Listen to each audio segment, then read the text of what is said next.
Hi, everybody. How are we all doing today? You can give me a little wave if you're doing good. Awesome. Oh, it's nice to start seeing some of your faces. So my name's Rebecca. All my friends call me Becca, so you guys can call me Becca. I have been in the social media world for almost as long as I've been in the communications world. So I'll just start off today by first telling you a little bit about myself and my background, and how I got to the place that I'm working today. And then I'm going to tell you guys a little bit about my job specifically and how I use social media professionally every day. So I'm from Cheltenham, not far, maybe from some of you. When I was in high school, I remember saying to my parents, I don't want to go away to college. I don't want to go far. And they said to me at the time, if you can get into Drexel, you should go to Drexel. Everyone in my family went to Temple, so I had roots there. I thought maybe I'd go to Temple. But I knew I wanted to stay close because I love Philly and I know the city. And I wanted to do something in Philly. So one of the reasons why I went to Drexel ultimately was because they have, and they still do, a co-op program where you get the opportunity to learn from professionals in the real world, so to speak, while you're in college. And the reason why I bring that up now is because I think this program is amazing in that you're getting opportunities that I had to wait for until college to do it now. So little plug there for co-op and getting real life experience now, and you're already on the path to doing that. While I was at Drexel, I did my co-op with the Philadelphia 76ers. In high school, I became enamored with Allen Iverson and the Philadelphia 76ers. When I was in high school a while ago, Allen Iverson took the 76ers to the NBA Finals. And at the time, the Sixers were not a team that anybody thought would go to the NBA Finals. They were really kind of like this scrappy, hardworking, leave it all on the court type of team. And that had a real impact on my life because while I was watching this team that nobody thought would go anywhere, the life lesson that I learned, and one of the reasons why they captured the hearts of so many people in the city, was because they played together. They played as a team and everybody knew their role on the team, and that's why they were successful. And anyway, that's why I got really interested in the Sixers. I did my internship with the Sixers in college. I was hired out of college. A job luckily opened up in their PR department, and I was a coordinator with them for about 3 years. Full circle for anybody that watched the NBA Finals. Raise your hand if you watched the NBA Finals. Ooh, I'm trying to see my guy. Oh yeah, okay, I saw a couple people. Okay. So full circle, when I was with the Sixers, we drafted Drew Holiday, who just got his first, I think it's his first NBA title the other night, which was really cool. Anyway, so I was with the Sixers for about 3 years, doing everything from handing out press credentials to running stats to the team benches during timeouts. I did all of what we called off-court publicity. So I promoted all the events that the players did in the community. I worked a lot with the Sixers dancers, promoted their auditions, and took them to different media opportunities to promote different theme nights that we had and things like that. At the time when I worked for the Sixers, they were really bad. We didn't win a lot of games, but it was really fun. And then following my time at the Sixers, I was promoted to publicist for the Philadelphia Flyers. So I began working with the Flyers in 2010. I knew nothing about hockey. Literally, I knew like nothing about hockey when I started working for the Flyers. But I knew how to do PR, and that was what they needed at the time. So I learned hockey pretty quickly. I learned who the players were and did some pretty cool stuff there. Always trying to think outside of the box. It was always my job with the teams to come up with ideas that would promote the games, the players, the brand. Ultimately, we were always, selling tickets and that sort of thing. But it was really cool to work on the team side and tell the story of whatever it was we were trying to tell at the time. Again, whether it goes back to like a player who had a story to tell or a marketing message that we were looking to get out, so forth. When I graduated college, it was 2008.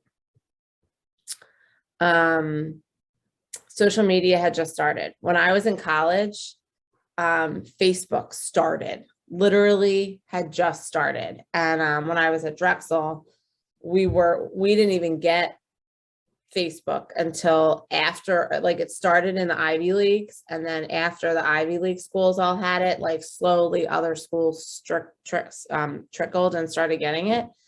And like, I remember when I got Facebook, I was just kind of like, oh, this is so weird. I can see my friends from high school that I don't see right now, like, on Facebook. And the reason why I kind of bring that up, that timeline up, is because when I was with the Sixers and Flyers, social media was really kind of just evolving, like I remember at the Sixers, I remember my boss one time saying, he was like, I have to start following all the players on Twitter because now they got Twitter, whatever that is. Like, I remember him saying that. And what it's all evolved into today, now it's one of my main jobs. It's pretty incredible. So I'll fast forward pretty quickly for you. After working for the Flyers, I was promoted to director of PR for the Wells Fargo Center.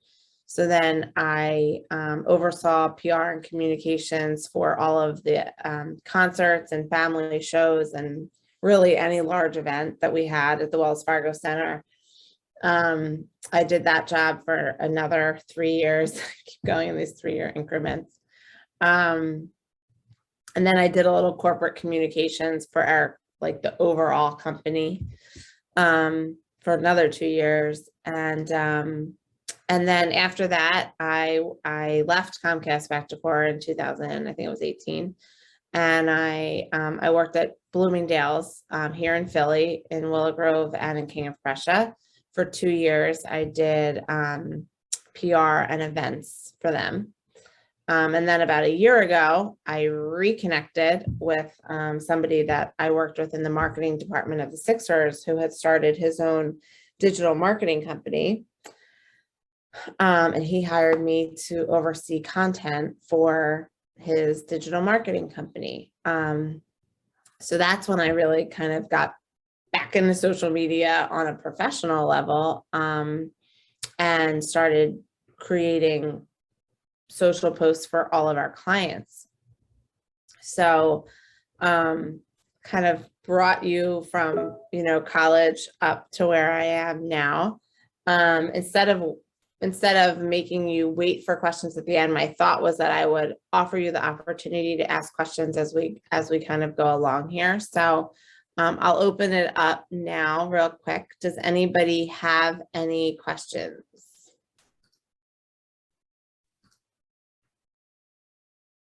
You can feel free to put them in the chat if you can't unmute yourself. Let me see here.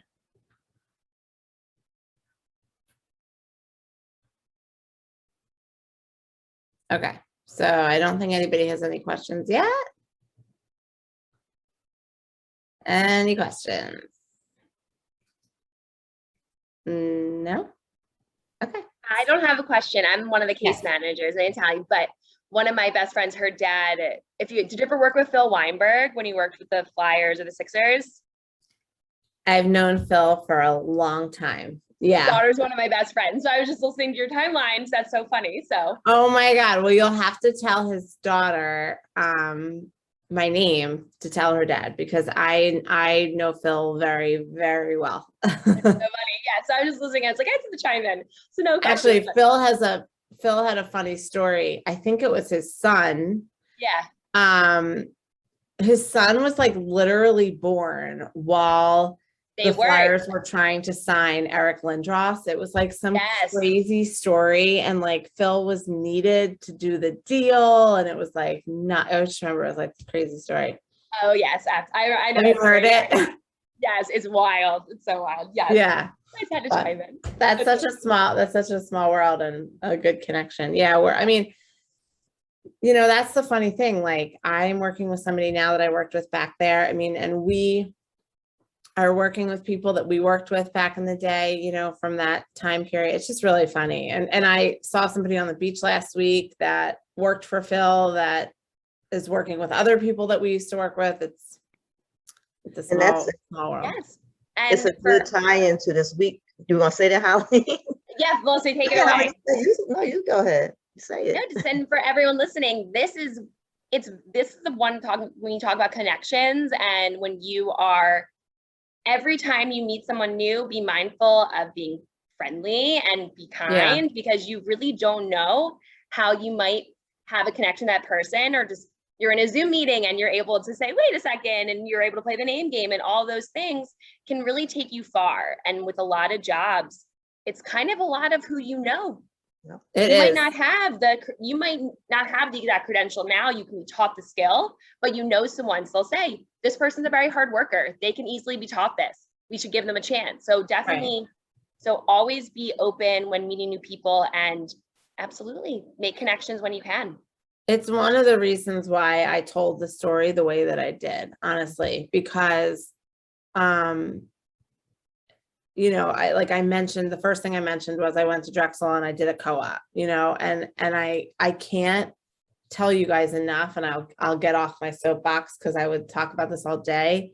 The fact that you're doing this program right now and you're meeting different people often, like myself, and then, you know, anybody else you meet in this program, I'll make sure to give my email address. I'll pass it along to Melissa.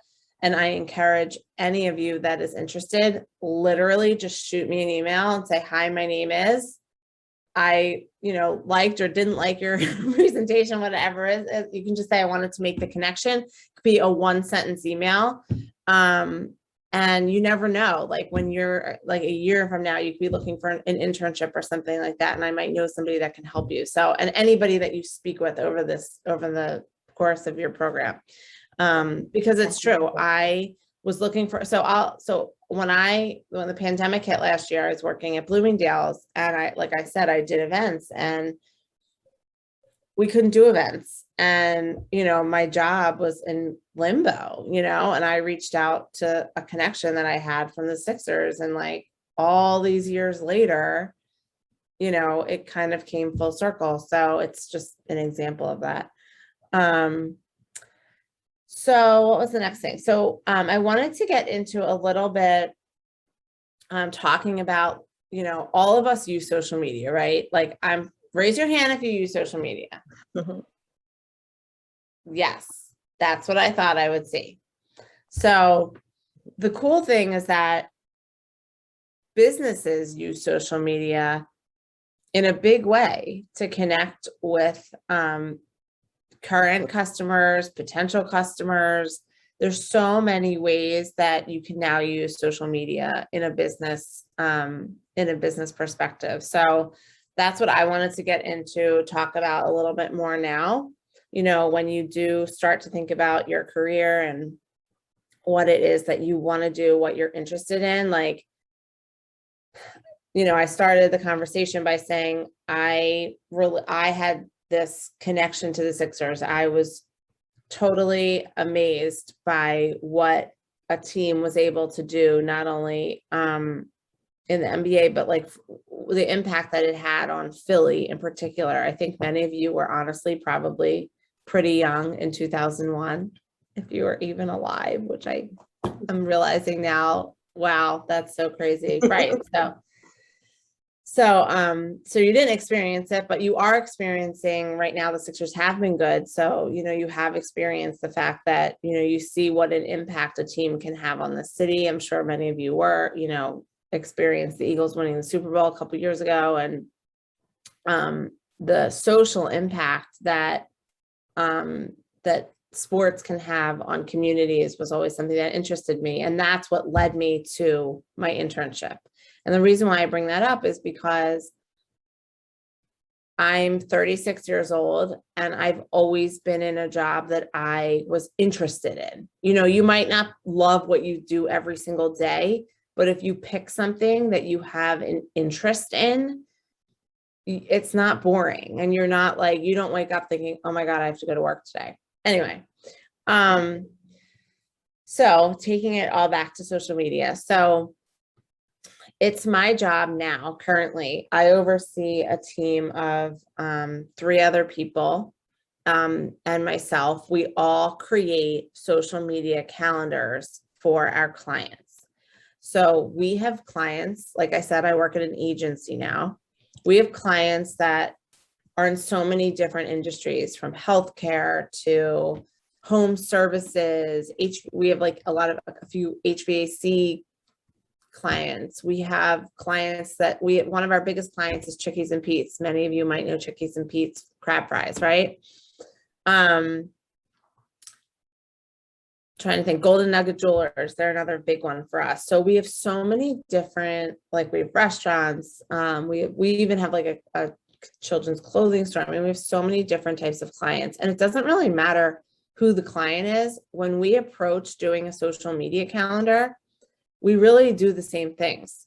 We look at their website to get an idea of what their brand is. What do they talk about? How do they talk about their brand?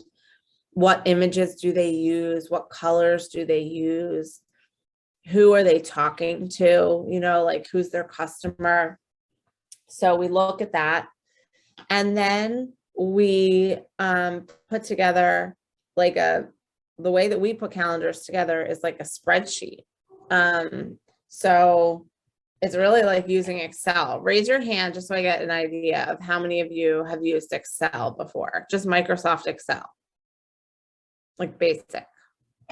Okay, some, not all. That's okay. Some use Google Sheets. They might know it. They might have a more familiarity. Oh, okay, yeah. Do you guys know Google Sheets? I actually use Google Sheets, not Excel. I didn't know if you would know that. Okay, so I'm gonna share my screen so I can give you an idea. So can you guys now see my screen? Yes. Cool. Okay. So let me bring up Teen Info Corner. Oh, this is Teen Info Corner. Okay. So this is what our social media calendars look like. We literally put together a Google Sheet. If you can see where my cursor is at the bottom here, this is August.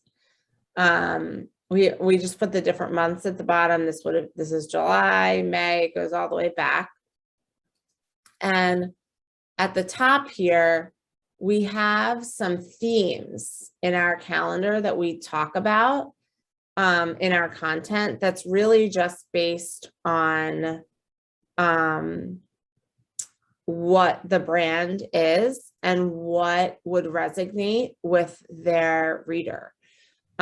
So we identify what these different opportunities are, what these different themes are, and then we make sure that they're incorporated throughout the month. So as you can see, as I like scroll down here a little bit, one of the reasons why we do create themes at the top is because we like to make sure that we're really spreading out the themes throughout the month and that we're touching on everything. And then we come up with the posts themselves. And the way that we do that is a couple different ways. So it depends on the calendar. So Teen Info, is it corner or center? I always say corner. Teen Info Corner is part of JFCS's programs. And this particular social media outlet is focused on teens. And then I'll show you, because I have it up, I'm working on it. I'll go back to July because it's done. This is JFCS. So JFCS, their quote unquote customer that we're speaking to is anybody from like their donors to people that use JFCS services, and so forth. So the content is a little bit different because we're speaking to a different customer, so to speak. But one of the reasons why I wanted to show you this is because I wanted you to see how we organize the content. You know, we do different types of copy for Facebook and LinkedIn than we would for Instagram. It's not, sometimes it's not very different, but technically for the different channels that you're writing for, you're supposed to speak a little differently depending on the channel. And the way that we put the images in here is we literally just copy and paste these images. Now, you can see they look like they've been put together by a graphics department, and they have. We have a graphics department here in our company, and so I request what copy and graphics I want put together for the calendar. And when they send me the images back, I put them in this calendar. And one of the reasons why I put this calendar together is really because I then, and I'm going to stop sharing for a second so I can, oh wait, did I mean to do that? Hold on,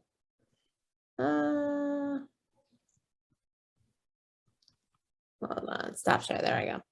I want to see your faces. One of the reasons why we put that calendar together is because then I share it with my contact who is my client at JFCS and Teen Info Corner so that they can give me approval on the posts before we schedule them out. So let me just stop there for a second because there might be some questions. Does anybody have any questions so far?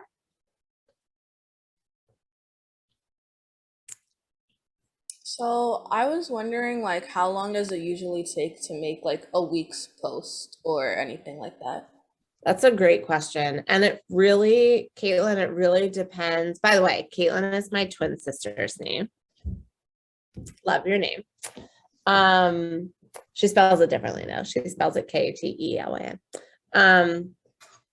So it depends on the client. Some clients that I do, like, I have a client who does literally, they do cabinet refacing. So they like go into homes, and instead of paying for like all these new cabinets, some people just change the front of their cabinets. That one takes me like no time at all because I pull images from their website. Like I right click save as images on their website and just like throw them into this calendar and write like a 1-sentence post, like something so easy. And so that, like, to do a week for them would literally take me like 15 minutes. But when I work on the calendar for JFCS, it takes me a lot longer because JFCS has a ton of programming, as you're all benefiting from. And they just have a lot more detail in their posts. So it can take me, like when I do the full calendar for like JFCS, for example, that could take me 2 to 3 hours. Because I don't do it all at once. I'll do like an hour here, I'll take a break, I'll do something else, and then I'll go back because I can never do it straight through. My brain just is not that creative for 3 straight hours. I don't know about all of you. But it really takes some time to really like think about what I'm posting. Sometimes I do research on the posts, like in terms of like going, like if they're doing, like I'm looking at one right now, the trauma training conference. Well, I had no idea what that was. So I had to go like figure out what that was and then write about it. So that's where it can like take a little bit more time. Any other questions so far?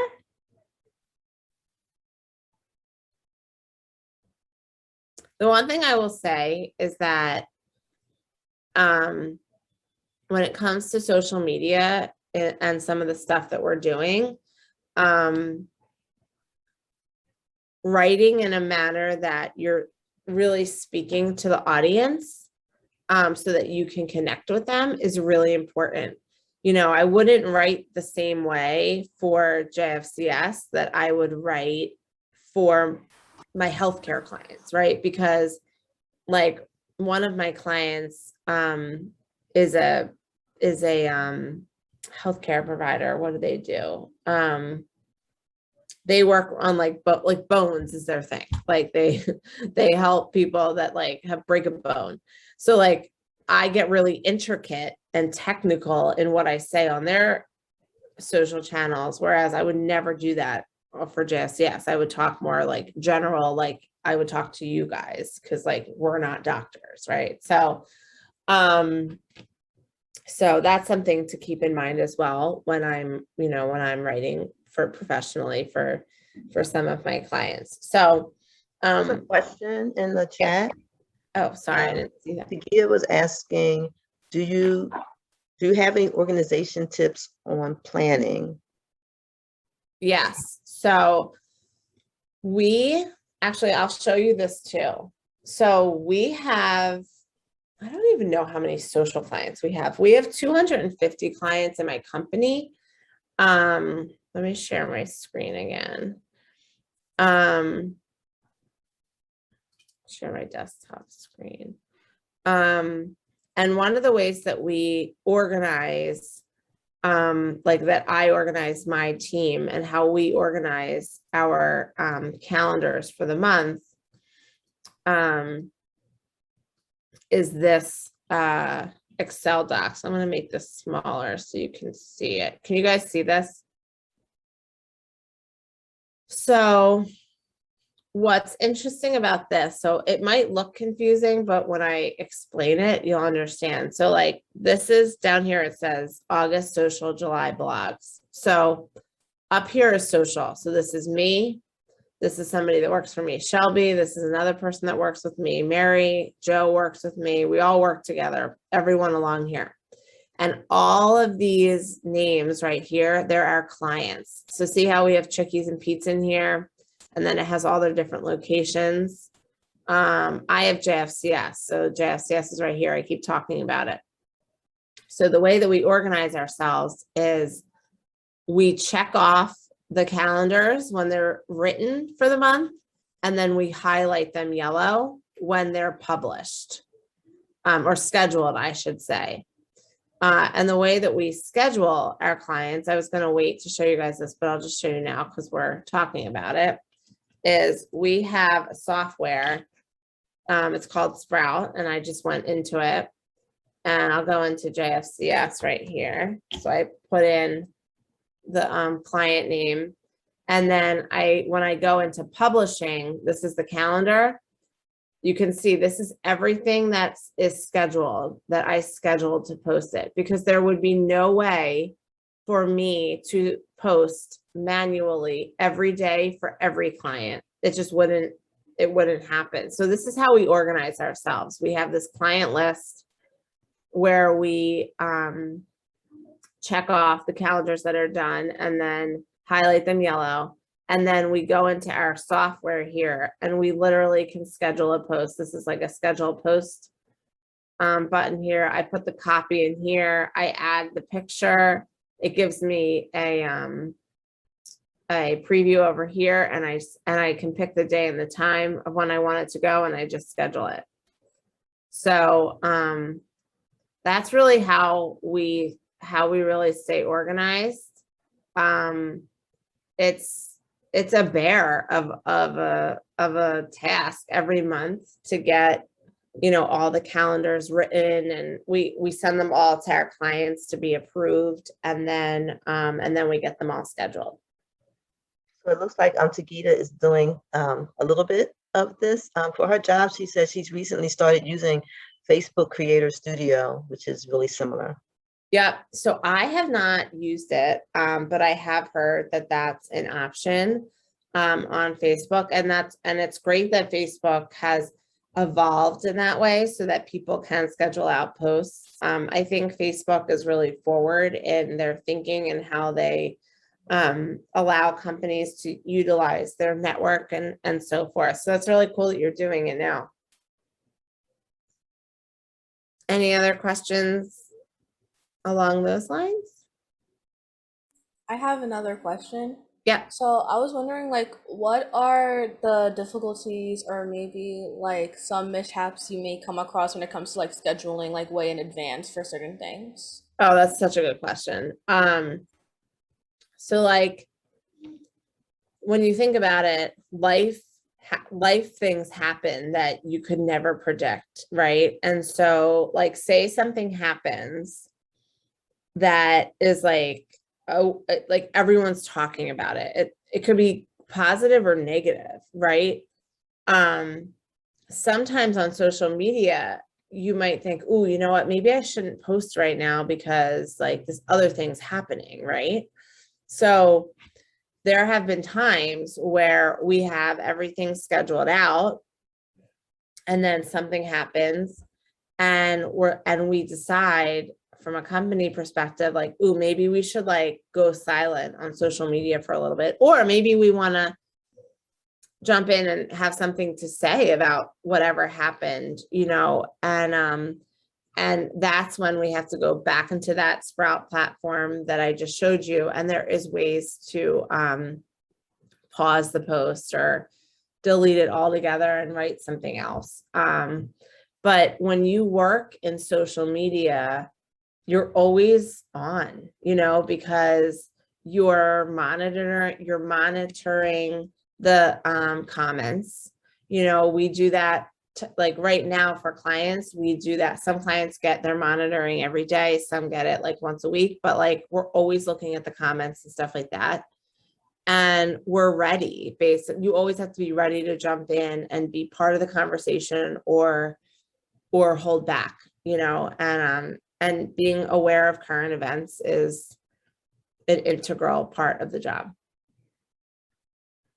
And for some people, it's what they love about the job. You know, for some people, they love that they're in the middle of it, you know, in terms of like you know, getting the word out about certain things and just being vocal and a part of a conversation, whatever that conversation might be, depending on, you know, the channel that you are or the company that you're writing for.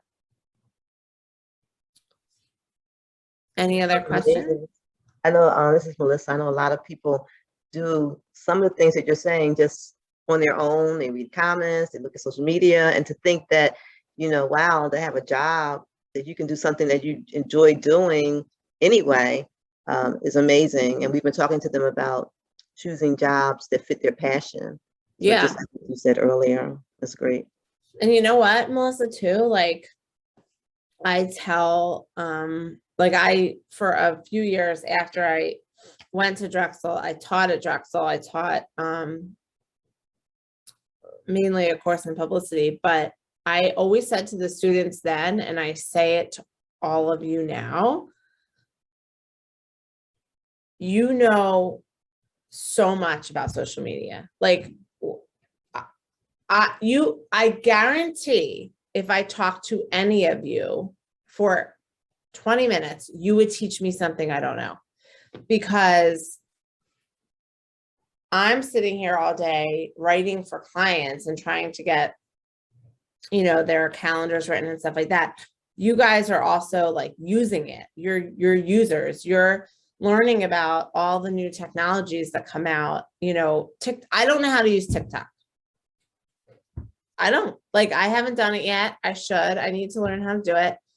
But like, I'm sure there's 10 people on this call that could be like, oh, I'll show you how to do that, right? Like, you guys have such an advantage in the professional world as it relates to social media. And let me tell you something, there is not a company out there that wouldn't want expertise in social media.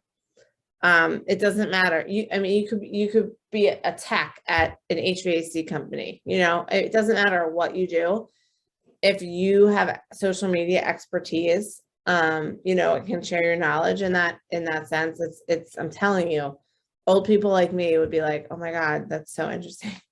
But you know, I know you don't look at me as old, but when you think about it, I'm always showing my parents what to do, you know, and like, you guys could be showing me what to do. So it's just something to note, you know, that like, I remember when I was in college, I remember thinking, well, I'm so young, you know, what do I know? Like, I'm learning and I'm in school and that's great. But you know a lot. You really do. You know a lot, and you're only going to grow what you do know. And if social media is something that you're interested in, there's so many different avenues, you know, for a professional career in it. Another part of my company, which I wanted to touch on, oversees the digital technology for our company. So what that means is, like, they oversee paying for ads on social media and how to, an SEO. You guys might have heard of SEO, search engine optimization. So like, we have a whole team of people that tell my team what content to write based on what will help other companies be seen higher in searches. So, you know, that's a whole other department that does that. And those courses on how to do that kind of stuff, like, believe it or not, like, yeah, go to college, do it. But there's also like, there's so many courses like that are free online that can teach you how to do that kind of stuff too. One of the women that I work with, she went to college and everything. She also taught herself a lot, you know, she taught herself how to do a lot of stuff because she Googled it and she took online courses that were free and stuff like that. So there's so much information out there where you can really learn a lot on both the technical side and, you know, the content side. I've always been, I guess I probably should have started with this, so I'll mention it now. So when I said that I, you know, started my career because I was interested in the Sixers, when I was in high school, I read the what was called the back page of the Daily News every day. It was the sports side of the paper. And what got me really interested in it was reading the stories that the journalists wrote about the team, because I was interested in the team because I'm like, this is so cool that they are like beating all the odds and like taking this team to the NBA finals, even though they're not technically on paper as good as anybody else. Well, I mean, Iverson was, but he didn't have a whole team of Iversons. And I was enthralled by the story itself. And I would read these stories every day in the Inquirer and the Daily News about how this team went from like nothing to like the finals. And I was taken by the writing. I loved the storytelling aspect of it and the impact that this story was having on the city and on people in general. And what I do today is still about storytelling. I went to school for communications because I was interested in journalism and storytelling. Every job I've had relates back to what's the story. So when I focused more on communications and PR and stuff like that, I was always trying to gather what's the story that this company is trying to tell and how can I help tell it. And I do that today in social media. It's just a different way to do it, you know, like whether you're pitching it with a press release or putting it out there on social media, you're storytelling. And for me, that's like the that's my passion. That's what I enjoy. So, trying to think if there's anything. So the only other thing that I wanted to share was I wanted to really make sure that I hammer in how I do my job. So, and there's 3 things that I do to create these posts for social media. The first one, like I mentioned before, is I look at the websites of the company that I'm going to be writing for, to learn what they talk about, how they write, what their branding is, etc. I also oftentimes will look up different articles or facts about, whatever the topic is, so that I can share them on social media. It's really great to share articles. People really appreciate it. When you can click on something and find out more information. I'm sure you've all done it. And the other thing that we do is we share events and news about the company that we're writing for. So the whole idea of social media is what it is. It's social. So you're connecting with people, you're talking to people, and it's media. You're sharing news. You're the reporter every day. You don't have to necessarily pitch it. You can share it yourself. You have this voice now, this ability to do that. So, that's really how we do it, on a professional level. We have a lot of meetings with our clients to talk about what it is that they want to talk about on their socials and what matters to them, what their points of difference are, why they should be hired as opposed to a competitor, and that sort of thing. And that's what we do. We write about all of those things and put them into that calendar, like I showed you, that Google sheet, pull the right images. We either pull them from the website, or we use a site called Shutterstock, which is a company. We pay for images that are legal to be used. And that's really it. That's like the nuts and bolts of what I do, I should say. So I wanted to leave some time for questions and more conversation. So if anybody has any questions, I'll take them now. I have a question. So what kind of skills do you think someone should have to go into this type of field? So writing is key. And by the way, I was not always a good writer. My parents always edited my work. That's how I learned, but also I even now use, I know what I want to say, but there's a free site called Grammarly. You can literally just Google it, Grammarly, and you can install it onto your computer. And when you're writing in in a Word doc, it will pick up on any grammar issues that you have, or any spelling that you have that you might not see, you might not know. So I use Grammarly, but knowing how to write is, it's an important part of my job, because it's the nuts and bolts, I guess, of what we do. So I think that's an important skill. I also think that being creative is important, thinking outside the box. If I'm boring on social media, nobody is going to want to follow any of my clients, right? And so that would be bad. They wouldn't want to hire us if I was boring. So just being creative and thinking outside of the box, and I follow a lot of different types of companies to get ideas of what they do and how they do it. When I worked at Drexel, one of my students was doing a co-op with, I think it's called Glossier or something, Glossier. You guys might know it. It's like a makeup brand. And I remember following their social media because what they were doing was so cool, so groundbreaking at the time in how they presented their product. And it's all about imitation. We're all copying each other. So the more brands that you follow, the more ideas you get on your own, you know, copy a good idea. Who cares? Like, we do it. So I would say thinking outside the box, being creative, and writing is really important for my job.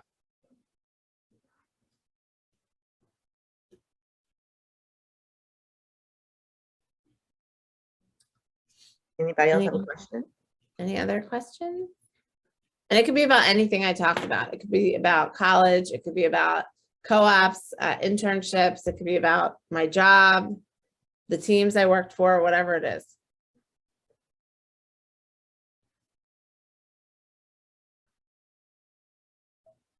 They're quiet sometimes in the first workshop. I'm sorry. Oh God, it's all good. It's all good. I guess I'll ask you guys a question. Is there anybody that has an interest in social media for a career? Or maybe you never even thought about it until now, which would be fair as well. What are some things that you guys are interested in? Is there any speakers that you've had over the last couple of days that have really resonated with you? I'm interested to hear. I don't know who you've heard from before. So one person did put in the chat, Tagita put in the chat, this is the student who is already kind of doing a little bit of social media in her job. She says she can't talk because she says she's a little hoarse. So I said I would read it for her. She said, I work in a nonprofit organization that's mission is comparing food deserts, giving job opportunities to high school students with staff mentors. And I've done different things like grant writing, filling out 990s, but I've always been in media and I'm in charge of scheduling, doing promo and sharing opportunities. So it can get a bit overwhelming, but I tend to do better when I feel organized.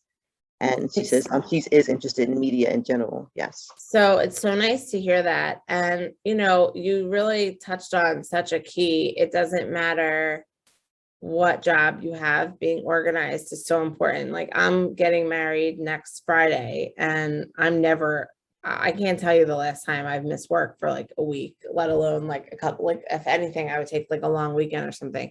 And I'm literally this week, I'm planning ahead, you know, like what's on my schedule while I'm out and who can I make sure that I give that work to so that it doesn't fall behind, and how am I going to get everything done before I'm out and all that kind of stuff. And, you know, being organized is so important. I, like before I got on this call with you guys, on my little notepad, I wrote down like what I wanted to talk about. So I have it next to me. So I, you know, don't come unprepared, you know, not sure what I'm going to say when, just to give myself a little guide. And everybody learns, you know, individually how to best prepare them for themselves. But definitely that's a key.